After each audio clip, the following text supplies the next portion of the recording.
बिस्मिल्लाहिर्रहमानिर्रहीम। आज का जो हमारा टॉपिक है वो कल का जो पेपर हुआ है एजेके में पीएससी का एडहॉक लेक्चरर के लिए इंग्लिश के लिए, तो उस पे होगा। तो मैं सिर्फ आपको राइट आंसर्स नहीं बता रही बल्कि मैं आपको बता रही हूँ जो ऑप्शन गलत हैं वो क्यों गलत हैं। इट्स वेरी इंपॉर्टेंट, आपके लिए आंसर जानना ज़रूरी नहीं होना चाहिए बिकॉज़ जो हो गया वो हो गया, होना चाहिए बट बाकी जो ऑप्शंस हैं वो क्यों गिवन है, ऑब्वियसली वो भी बहुत इंपॉर्टेंट होंगे, जो कि डिस्ट्रैक्टर्स जिनको हम कहते हैं, जिनकी वजह से हम डिस्ट्रैक्ट होते हैं कि ये ऑप्शन है या ये ऑप्शन है, वो भी बहुत इंपॉर्टेंट होते हैं। जो पेपर बनाने वाला है वो कभी भी एवें कि मैं आंसर वो जो ऑप्शंस है वो नहीं देगा आपको। इसलिए पूरे पेपर को एक किस्म का आधा घंटा 1 घंटा लगा कर उस पर रिसर्च करके कि ये अगर ऑप्शन था तो ठीक है, क्यों नहीं था, ये जानना भी बहुत इंपॉर्टेंट होता है। ओके, आज मैं आपको इसी तरीके से ये पेपर सॉल्व करवाऊंगी कि मैंने काफ़ी डिफरेंट सोर्सेज से, not only from Google but from other websites और भी बहुत सारी चीज़ें मैंने सोर्सेज से आंसर्स कलेक्ट किए हैं। So most probably these want be wrong. Okay, so the first option is a poem that mourns the death of an individual or laments the loss is called। अब देखें, अली जी का हमें पता है कि ऐसा होता है। ये डिवाइस तो नॉट किसी एक यूनिवर्सिटी में नहीं बल्कि हर एक बच्चे को पता होनी चाहिए जो कि इंग्लिश लिटरेचर का है कि अली जी क्या होती है। ये सबको पता होता है। अच्छा, किसी की डेथ हो तो उस पर अली जी लिखी जाती है, लेकिन अब ये बहुत कम लोगों को पता होता है या फिर 50% को कि ये किसी भी किस्म के लॉस पे भी लिखी जाती है। ज़रूरी नहीं है कि कैरेक्टर की डेथ हो, कोई भी और बैड न्यूज़ जो है वो अली जी काज कर सकती है। ठीक है, उस पे जो पोम लिखी जाए किसी भी लॉस पे। अब क्या हो गया, ओड क्यों नहीं है? ये आपको पता है, ओड जो होता है वो पर्टिकुलर सब्जेक्ट पे लिखी जाती है। कोई मेन टॉपिक हो, किसी एक चीज़ के बारे में ही सारी बात हो रही हो, उसको ओड कहते हैं। सोनेट आपको पता है 14 लाइन पे कंसिस्ट करती है, उसकी यही डेफिनेशन है। बैलेड जो होती है वो एक सॉन्ग टाइप लिरिकल पोम होती है जिसमें एक स्टोरी बताई जाती है। तो अब बचा क्या? बैलेड तो सॉन्ग हो गया, सॉन्ग तो नहीं हो सकती किसी की डेथ से मुंसलिक। सोनेट भी इस तरह का कोई नहीं है, किसी भी टॉपिक पे हो सकती है। 14 लाइंस की पोम होती है, उसमें भी ऐसा कुछ नहीं होता। तो elegy is the best option. Okay, next option है the term stream of consciousness is associated with. आपको पता होना चाहिए स्ट्रीम ऑफ कॉन्शियसनेस के बारे में। आई गेस सबको पता होगा कि ये एक ऐसी डिवाइस, लिटरेरी डिवाइस होती है, जब राइटर लिखता है ना कोई चीज़ तो वो पास्ट प्रेजेंट लाइक ऐसे होता है जैसे मैं अभी बैठी हुई कुछ सोच रही हूँ तो मैं रेंडम सोच रही हूँ। मैं आज फ्यूचर के बारे में थोड़ी देर में सोचना शुरू कर दूँगी, थोड़ी देर में मेरे साथ पास्ट में क्या हुआ था, मैंने कल पेपर में क्या किया, मैं आज क्या कर रही हूँ। तो डिफरेंट थाट्स, जब मेरी मम्मा क्या कह रही थी, इस तरह से डिफरेंट थाट्स आती हैं ना, इसको स्ट्रीम ऑफ कॉन्शियसनेस कहते हैं। और ये पहली बार मॉडर्निस्ट राइटर्स जो थे, for example James Joyce, Virginia Woolf, इन लोगों ने यूज़ करना शुरू की थी। आपको पता होना चाहिए कि जेम्स जॉइस जो है वो मॉडर्न एज से बिलोंग करता है, तो ये मॉडर्निस्ट फिक्शन से ली गई है। विक्टोरियन पोइट्री में ऐसा कुछ नहीं था। विक्टोरियन में आपको पता है टेनिसन था, ब्राउनिंग था, और वो लोग जो थे वो ज़्यादा रोमांटिक पोइट्री से मुंसलिक थे। ठीक हो गया। अब रोमांटिक ड्रामा, आपको पता है कि रोमांटिक ड्रामाज जो थे वो पहली बात है इतने ज़्यादा लाइक उनको इम्पोर्टेंस नहीं दी जाती थी क्योंकि लाइसेंसिंग एक्ट आ गया था जिसकी वजह से ड्रामा बैन हो गए थे। ठीक हो गया। क्लासिकल कॉमेडी जो है उसके अंदर भी ये नहीं यूज़ की गई। आपको पता होना चाहिए, लोग ज़्यादा कंफ्यूज होते हैं कि ये विक्टोरियन में थी या मॉडर्निस्ट में। आपको अगर राइटर को पता है कि जेम्स जॉइस और वर्जीनिया वुल्फ, आपको पता है वो इस एज से बिलोंग करते हैं मॉडर्न से, तो बस ये मॉडर्निस्ट फिक्शन हो गया आंसर। ठीक हो गया। थर्ड ऑप्शन है to which language family does English belong. आपको पता है इंग्लिश की जब शुरुआत हुई थी, यानी एंग्लो सैक्सन्स जो थे वो कौन से कबीले से आई थी, कहाँ से इब्तिदा हुई थी इस लैंग्वेज की, फैमिली कौन सी थी? आपको पता है रोमांस कोई भी फैमिली नहीं हो सकती, रोमांस तो एक फीलिंग होती है। ग्रीक जो है ग्रीक से बिलोंग नहीं करते थे वो। आपको पता है ग्रीक के बारे में इंग्लिश लिटरेचर में सिर्फ अरिस्टोटल और प्लाटो को स्टडी किया गया है। कुछ और भी हैं जैसे सोफोक्लस की एक ट्रेजेडी है जिसमें वो क्या कहते हैं उसको, वो इडिपस रेक्स या I forgot the name earlier. तो इसी तरह से नेक्स्ट ऑप्शन है बास्क। तो बास्क जो है वो भी इससे बिलोंग नहीं करता, तो हमें पता है जर्मैनिक ट्राइब्स थे वो 3 ट्राइब्स, तो बस इसका आंसर जर्मैनिक है। नेक्स्ट ऑप्शन है the term morphology linguistics refers to. आपको पता है मॉर्फोलॉजी वर्ड स्ट्रक्चर को स्टडी करती है, इसमें तो कोई सेंटेंस में को तो सिंटैक्स करती है, साउंड को तो फोनेटिक्स करती है और मीनिंग को तो सेमेंटिक्स करती है। तो ऑप्शन बचता है study of word structure. Sometimes बच्चे कंफ्यूज होकर ना तेज़ी में कुछ और लगा देते हैं। अब एक और चीज़ है कि आप अगर मैथमेटिक्स का कोई पेपर दे रहे हैं या फिर एमडी कैट का दे रहे हैं तो वहाँ पे टाइम कम होता है, just because you have to think about that so much, because deep MCQs given होते हैं। इंग्लिश लिटरेचर और लिंग्विस्टिक्स का ये होता है कि आपको जो आता है आपको सामने पता चल रहा होता है, बिकॉज इसमें कोई भी एक किस्म का जिसने जितनी मेहनत की हुई उसको इतना सिला मिलेगा, इसमें इंटेलिजेंस इतनी इन्वॉल्व नहीं होती। ओके, लिंग्विस्टिक्स में होती है, लिटरेचर में आई गेस नहीं होती। आपने जो पढ़ा है आपको वो आना चाहिए।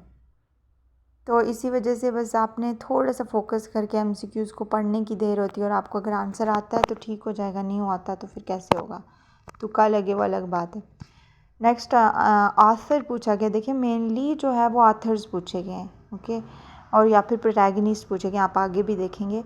तो आप इतने ज़्यादा डीप जाने की ज़रूरत नहीं है किसी भी नावल या राइटिंग को पढ़ने के लिए।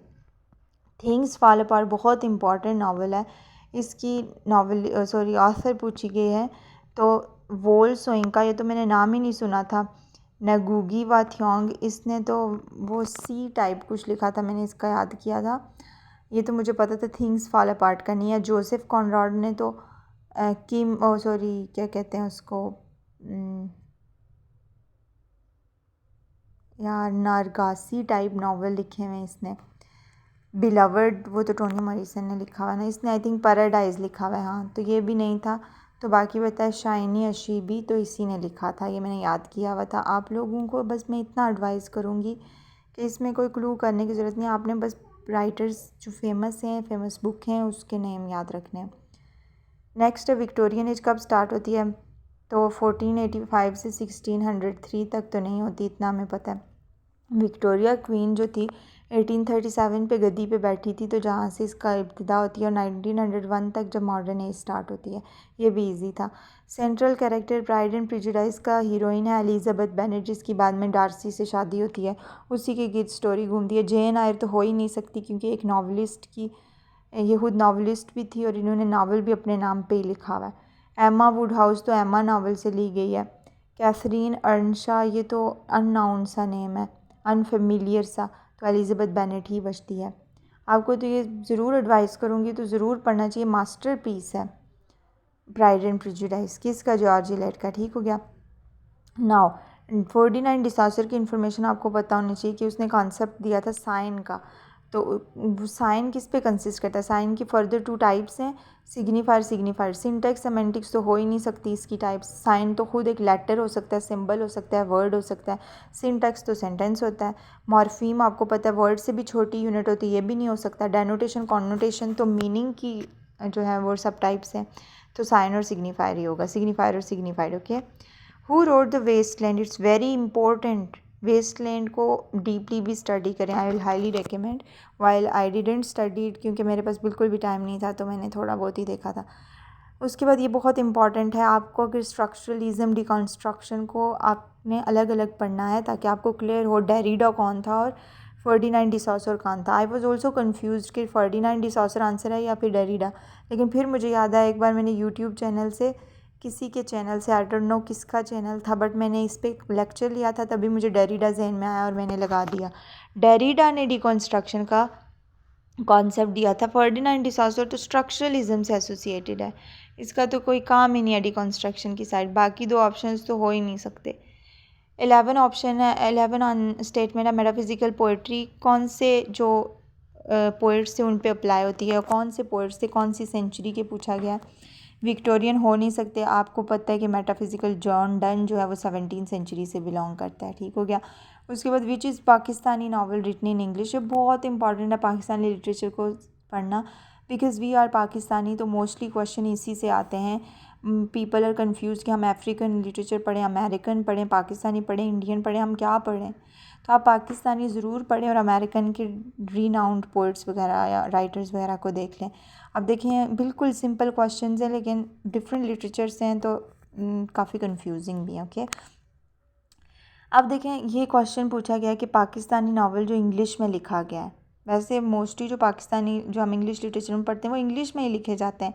हमें यहाँ पे देखना क्या है, half of a yellow sun तो इंडियन नावल है, मिडनाइट चिल्ड्रन भी इंडियन है, ट्विलाइट इन दिल्ली दिल्ली से भी इंडियन है, तो क्या बचा, रिलक्टेंट फंडामेंटलिस्ट, जो कि हमारे पास पाकिस्तानी नावल है। द कोरस वाज अ, चोरस भी पढ़ते हैं कुछ लोग, कोरस भी पढ़ते हैं, वाज अ सिग्निफिकेंट फीचर। अब चोरस होता है कि वो बैंड बजाने वाले जो शुरू में देखें पहले जो होता था ना म्यूज़िक, अब ये जैसे हम आजकल क्रिएट करके ड्रामास के साथ अटैच करते थे, ऐसा नहीं था। तो ग्रीक ट्रेजेडी से इसका कंसेप्ट लिया गया, तब ये एक इम्पॉर्टेंट एलिमेंट कंसीडर किया जाता था ट्रेजेडी का। इसके बगैर ट्रेजेडी जो थी वो अधूरी थी। क्यों? क्योंकि एक किस्म का ख़ास बैंड था जो कि बजाया जाता था sometimes when there was a tragic situation, ठीक है। सो ये इम्पॉर्टेंट था। सिमिलरली नेक्स्ट 14 जो है, ये मैंने पहली दफ़ा खुद सुना था, हालांकि पता होना चाहिए कि first grammarian in the world कौन है। ये हमारे पाकिस्तान से रिलेटेड कितनी इंपॉर्टेंट इन्फॉर्मेशन है, but I didn't know that, मुझे काफ़ी रिग्रेट भी हुआ। सो पाणिनी को कंसीडर किया जाता है फर्स्ट ग्रामेरियन इन वर्ल्ड, जो कि गंधारा पाकिस्तान से के रीजन से बिलोंग करता था, यहाँ पैदा हुआ था। सो मैंने ग्रीस लगा दिया क्योंकि मुझे पाकिस्तान से इतनी एक्सपेक्टेशन नहीं थी, that's why. Reason is quite funny but enjoy it. उसके बाद 15 आंसर है, which one of the following best describes the relationship between language universals and universal grammar. कुछ लोगों ने तो ये लगाया कि आइडेंटिकल कॉन्सेप्ट हैं। ये कैसे आइडेंटिकल कॉन्सेप्ट है? लैंग्वेज तो लैंग्वेज और ग्रामर अलग चीज़ है। सो बी तो ऑप्शन हो ही नहीं सकता। Proposed by the same linguist. अब यूनिवर्सल लैंग्वेज का कॉन्सेप्ट और यूनिवर्सल ग्रामर का कॉन्सेप्ट जो है, लिंग्विस्टिक जो हैं, ये अलग अलग से नहीं दिया हुआ चॉम्स्की ने तो यूनिवर्सल ग्रामर को डिस्कस किया था और रिलेट करके कि यूनिवर्सल लैंग्वेज, इसने जो है ऐसा कुछ नहीं दिया कि अलग अलग से हम बोल सकें कि यूनिवर्सल लैंग्वेज का कॉन्सेप्ट भी इसी लिंग्विस्ट ने दिया हुआ और यूनिवर्सल ग्रामर का भी। उसने तो इनको रिलेट करके बताया था just. So option C is correct, because दोनों अलग अलग कॉन्सेप्ट हैं बट उसने रिलेट करके बताए हमें, ठीक हो गया। उसके बाद 16 जो है, एनिमल फार्म, बहुत इम्पॉर्टेंट जो है वो नावल है, और इसको आप ज़रूर पढ़ा होगा जो लिटरेचर का स्टूडेंट, आई गेस के इतना तो होना चाहिए कि इतने फेमस नावल्स को तो पढ़ना चाहिए। नहीं पढ़ा तो एटलीस्ट यूट्यूब से समरी तो सुननी चाहिए एटलीस्ट। इसका जो थीम है पॉलिटिकल सटायर है। दो तो इसमें जो हैं पिग्स वगैरह, हॉर्सेस वगैरह दिखाए गए हैं, लेकिन अगर आप उसको डीपली स्टडी करें आपको पता चले कि ये रशियन जो पॉलिटिकल सिस्टम था उस पर सटायर थी। नेक्स्ट ऑप्शन है, the phoneme th and the R present in which language. So देखें, थ को अगर हम देखें और द को, आप इनको देखें उर्दू के अंदर तो आप बोल के देखें, थाली भी है, दाल भी, यानी द थ दोनों यूज़ होते हैं। पंजाबी तो मुझे आती है नहीं, हिंद को तो आती है ना, हिंद को में भी आप देखें, हिंद को में भी आप थप्पड़, थाली इस तरह से बोलते हैं ना। तो आई वुड से कि none of these. Why? Because it's an English phoneme. अगर इंग्लिश भी होता और ऑल ऑफ द अबव होता तो मैं तो ऑल ऑफ द अबव टिक करती, लेकिन यहाँ पर तो ये सारी में दिख रहा है, इट मीन्स कि it is particularly related to English, तो यहाँ पर नन ऑफ द अबव आ जाएगा। Similarly who wrote waiting for Godot, it's very important. My cousin, मेरा तो फर्स्ट एक्सपीरियंस था, मेरी कज़न ने मुझे बताया था कि इस नावल से हमेशा क्वेश्चन आता है, तो मैंने इसको पढ़ा हुआ था। सिमिलरली बेसिक यूनिट पूछी गई है फोनोलॉजिकल सिस्टम की, तो वो फ़नीम है। सिलेबल जो है वो फ़नीम से थोड़ी बड़ी यूनिट होती है, ठीक है, जिसमें वावल आ जाता है, वावल साउंड आ जाती है। फ़नीम जो होता है वो सबसे स्मॉलेस्ट यूनिट होती है, ठीक है। जैसे पेन है तो प अ न अलग अलग है, लेकिन इसमें एक सिलेबल है, सिलेबल थोड़ी बड़ी यूनिट है।